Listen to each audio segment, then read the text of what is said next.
See, all we do is win, win, win. These Grizzlies going in. Throw your hands in the air, make them stay there. Baby G going in on the verse for my team, and you know that I won't stop now. Let the go home goal for my team when they score, cause you know they put it down. These Grizzlies wear the crown, they run this whole town. I throw that you up, because that old round. You so bad, cause it's lights out, now where's your nightgown? I ain't trying to brag, but I know that my team the best around. Man, all this hard work, throwing up bloody nose. We skating past y'all, we getting G. Welcome back to OaklandHockey.org. Corey Haggett, Carl Arndt here with you. It's time to talk about the forwards for the Oakland University hockey team. We'll start first with the MVP of the GLCHL playoffs, Jordan MacDonald. And MacDonald is a guy who can just change the game by himself, Carl. He's one of Oakland's most relied upon forwards. He's usually paired with Kevin Kranker up front. He's a very good, reliable two-way forward. Oakland uses him on the penalty kill. They use him power play, even strength, and leading the team in points this year, especially with the absence of Kranker when he was playing in Turkey. Did a phenomenal job for the Grizzlies, and as you said, won the MVP of the GLCHL playoffs with 5 points in 3 games. And speaking of Kevin Kranker, beautiful moves in the game against Adrian. He's a guy that, and I say he has Datsukian moves, he really does. He's a guy that's worth the price of admission all by himself for Kevin Kranker, and it'll be great to see him go out very successfully as he leaves Oakland here. Yeah, Kranker came in, 4 years ago. He's a senior now, and he's just one of those guys that just shot right up the Oakland scoring list. He's just a great player. He does it all for the team. Anything necessary, he gets aggressive if he has to. He'll score goals. He'll play defense first minute of the game, last minute of the game. He's always out there busting his tail, doing anything he can for the team, and that's something they need here in those possible 4 games in 5 days at the national tournament. It's a big step for the Grizzlies to use him. And let's talk about John Connors. Found a scoring touch at periods this season. That's good to see because Connors is a guy that, he plays on the special team sometimes, and he's a guy that is a team-first guy. He can really play well, and it's good to see Connors get some goals, especially that game winner against Davenport. Yeah, that'll stand out as probably one of the biggest moments of his Oakland career. Always beating Davenport's a big thing, and then when you can do it in overtime against Davenport in a tournament game like that is huge. He definitely developed his offensive game this year for Oakland in his junior season. Just did a phenomenal job. He likes to go to the front of the net, take care of things. He'll get dirty, he'll go along the boards, do whatever it takes for the team, and it's one of those role players that the Oakland can use anywhere on any of the 3 lines that they use for scoring goals. We're going to try to speed this up a little bit here because we have so many forwards that do so many great things. It's impossible to talk about them all. But Jesse Worrell's another guy. When he gets going, and he plays really well for Oakland. That's kind of going to be maybe the forwards X factor a little bit. Is going to be Worrell in terms of what he can do in the tournament.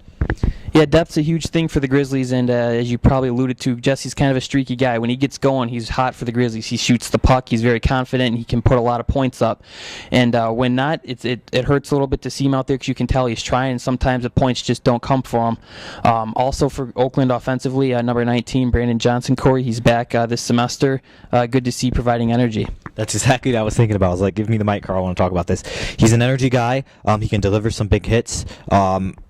When he's out there, he changes the game for Oakland, and immediately you saw his presence out there, and he's been chipping in some goals here and there lately, so that's good. That's what you want for a guy that, could be on any one of those lines out there for Oakland. So certainly give all the credit to Brandon Johnson. He worked hard to get back in the lineup. He's back in the lineup, and, he can taste being in the lineup, and I know it killed him not to be in the lineup, so he's going to do everything in his power to stay in the lineup.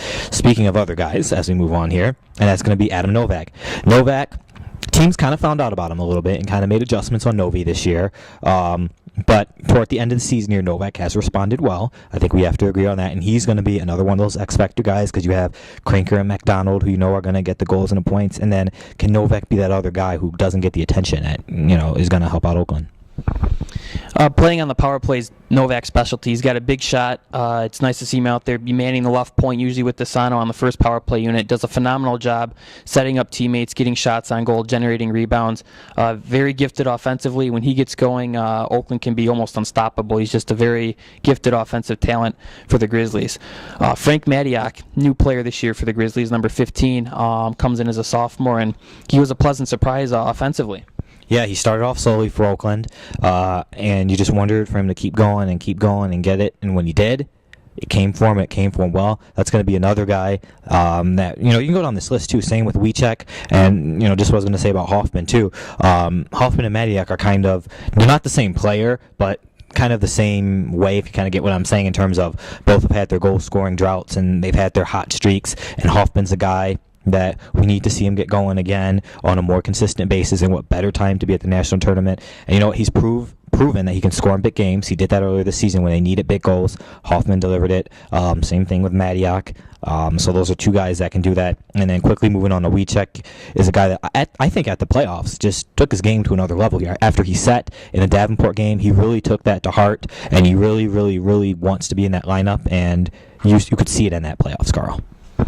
Yeah, no one likes being benched. As you mentioned, Brandon Johnson earlier, when he was unable to play in the first half, came out with a fire, and he played very well, and the coaches had to keep him in the lineup. You couldn't take him out.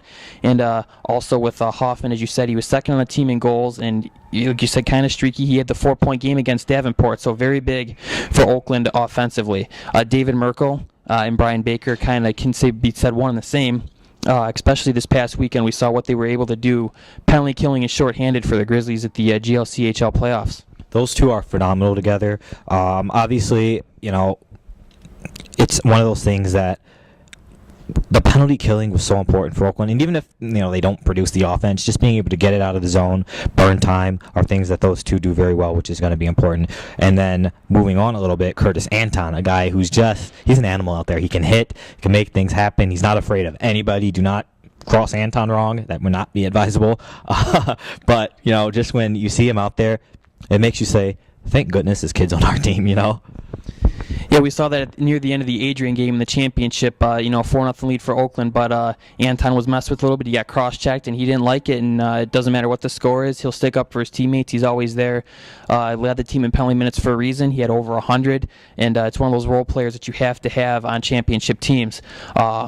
Speaking of role players, Ross Lane came back on the second half, similar to Brandon Johnson, and he came on with a big game in Buffalo, and then in the GLCHL playoffs, his offense turned very big for the Oakland Grizzlies. He had key goals at key times when they needed him most, and any one of these guys on the roster that's not, the Crankers, McDonald, or Novaks, the X-Factor type guys, and you can go and name a lot of them. I know we named kind of a couple of them who could be, but he's certainly a guy that can do that, and that you won't necessarily expect Ross Lane's going to snipe something, but then lo and behold, he did. And so it's just so great to see that, because he's such a hard worker, and he really deserves it out there, Carl. Yeah, absolutely. And the last two forwards for the Grizzlies, last but not least, John Wickersham and Art Dorr did not play in every game for the Grizzlies this year, but they were kind of rotated in, and when called upon, they stepped up their games and made it tough for the coaches to take them out of the lineup. And this is one of the things that we talked about, that guys have to be ready. Wickersham and Dorr have to be ready at a moment's notice. They have to mentally go in to the rink like they're playing, have the right attitude, be in shape, just so that they're mentally smart in case they do have to go in, like we were saying in the other one about the defenseman, that if something were to happen last minute, someone were to get sick, equipment breaks or something, that you have to throw somebody in, Wickersham and Dorr are going to have to go in. And again, depending on the game, other guys might sit, but those are two guys who can create plays if available.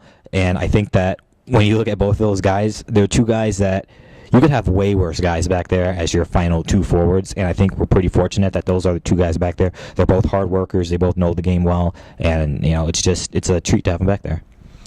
Yeah, Coach Backus said it best. He said he has some tough lineup decisions he's going to have to make once we get to the Nationals in Delaware. It's not one of those things where you can just pencil in your lineup and go with it. You have to make some tough decisions on who to sit, and it's almost not even based on how they've played recently, because everyone played well, as we saw in the tournament. Everybody had a chance to play, and everyone contributed.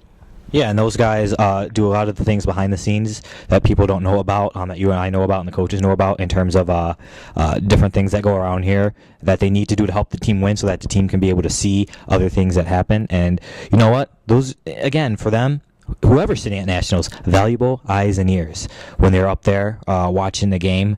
A better view, kind of like we have, a better view will notice something that you won't see right down there at the ice. So it's certainly an advantage to have those guys there to be able to say, hey, this is what I saw. Did you guys see that? They have to be able to comprehend that, and of course they do, because they're very smart guys, and they know the game well. Those are the forwards from this year's Oakland University hockey team. For Corey Haygood, I'm Carl Arndt. Thank you for watching.